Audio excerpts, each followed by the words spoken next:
राज्य अंगणवाडी कर्मचारी कृती समितीचे या तारखेला ठिय्या व जेलभरो आंदोलन। तर पाहूया बातमी खालीलप्रमाणे सविस्तर।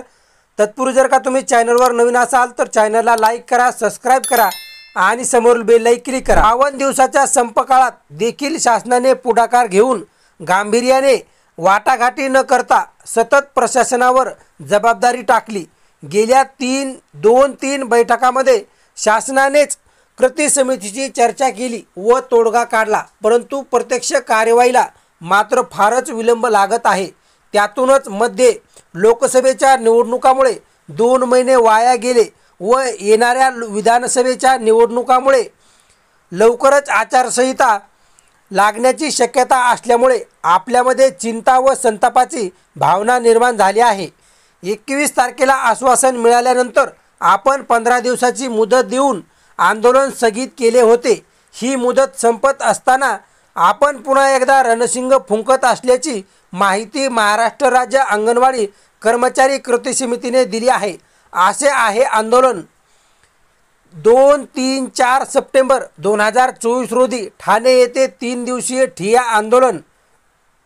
2 ते 13 सप्टेंबर जिल्हा पातळीवर जेल भरो आंदोलन या आहेत प्रमुख मागण्या।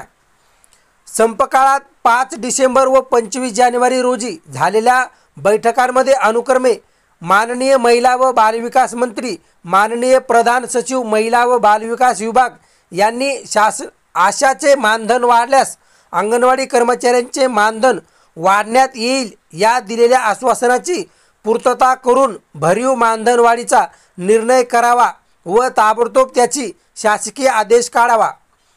सर्वोच्च न्यायालयाने ग्रॅज्युइटीबाबत दिलेल्या निकालाच्या अंमलबजावणीबाबत शासकीय आदेश काढावा। कमीत कमी योगदान आधारित मासिक पेन्शन योजना लागू करण्याच्या निर्णयाचा शासकीय आदेश ताबडतोब काढून त्याची अंमलबजावणी करावी।